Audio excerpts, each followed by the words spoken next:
Oh. Oh, Dennis's Rock Bottom intro is a classic.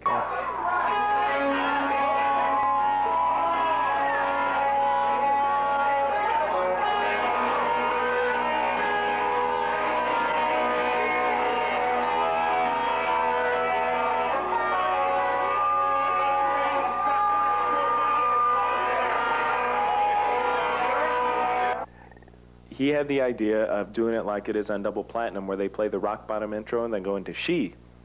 We were all for it. We're like, hey, you know, that's cool. Through every rehearsal, he nailed it. It was perfect. It was outstanding. He gets to the first show, and he starts off, and it's okay, and then something happened.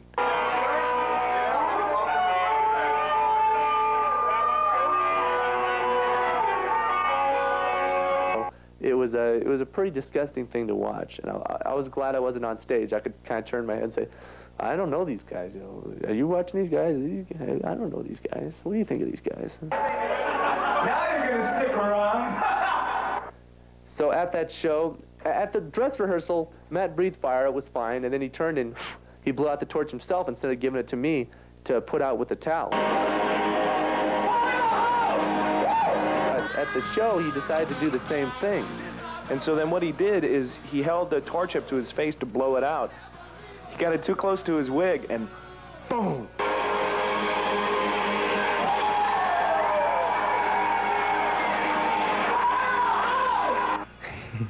He burned his wig, and I started smacking his head, and it knocked his wig off in front of about 150 people.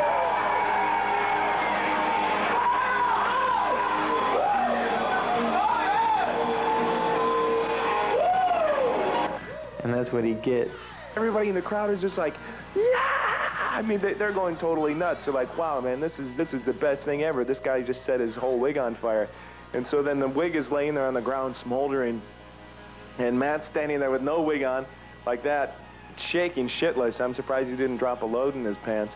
And just standing there with no wig on, like, look at me, look at what I just did. Ooh, look at me, I'm the short-haired Freaky G.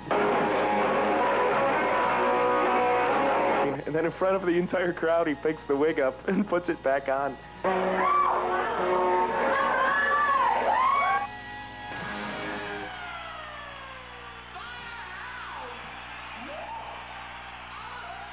So Jonathan went to a Guar concert, and he was able to talk to Sly Mestra, who does a fire-breathing trick, Interact.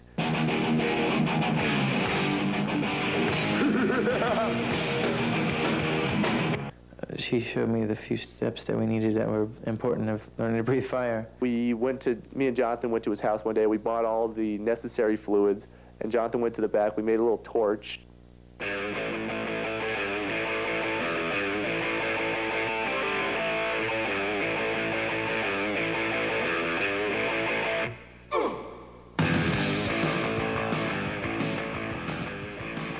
And I thought I'd open up the gates of hell when I felt the flame burst in front of me.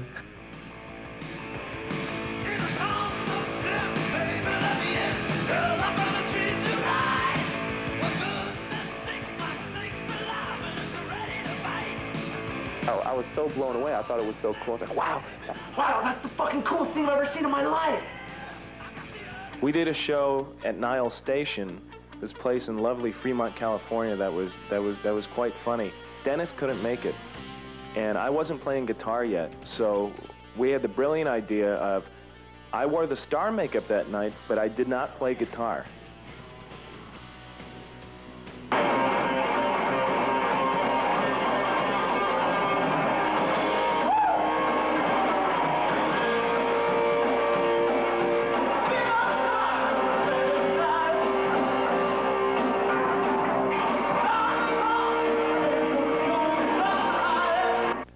Niles Station is like the outer limits. When I think of Niles Station, I think of white trash. All right, we are Desstroyer, and in case you haven't guessed it, we're short one member tonight. We normally have another. What was worse is during Shock Me and during God of Thunder, I walked off stage and I was singing vocals backstage, so they were up there as a three-piece. So I imagine now somebody coming in the bar at that point to see a Kiss tribute band, and there's only 3 guys up there. You know, look like a tribute to Rush.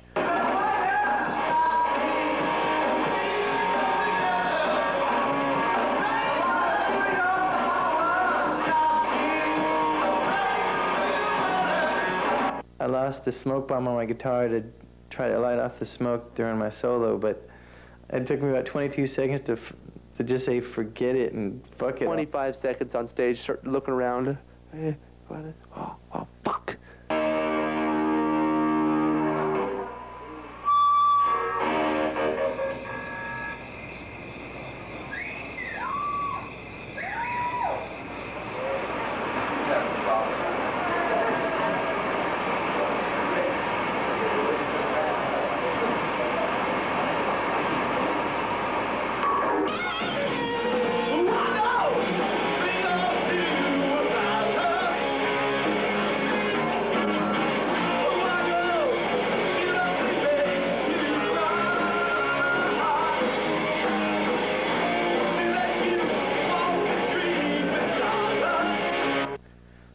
Oh, the sweat box, Brave New World, getting ready in that smelly old upstairs office. And it's broiling.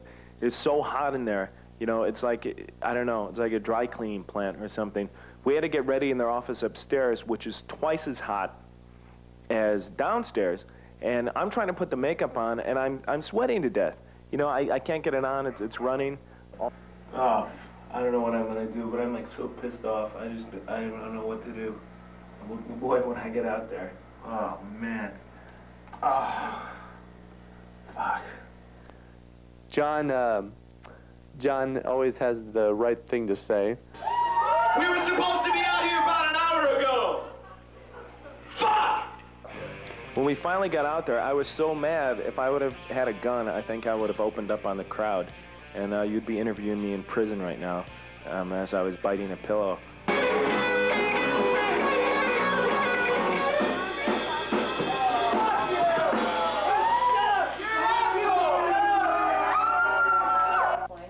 I was quite disappointed after we were cut off early like that and they put on the lights.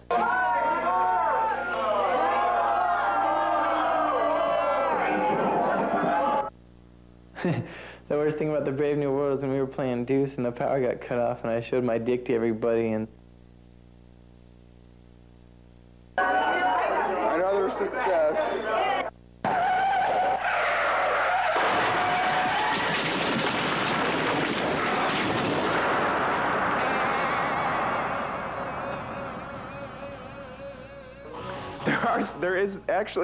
There's a very funny story about the Thirsty Swede.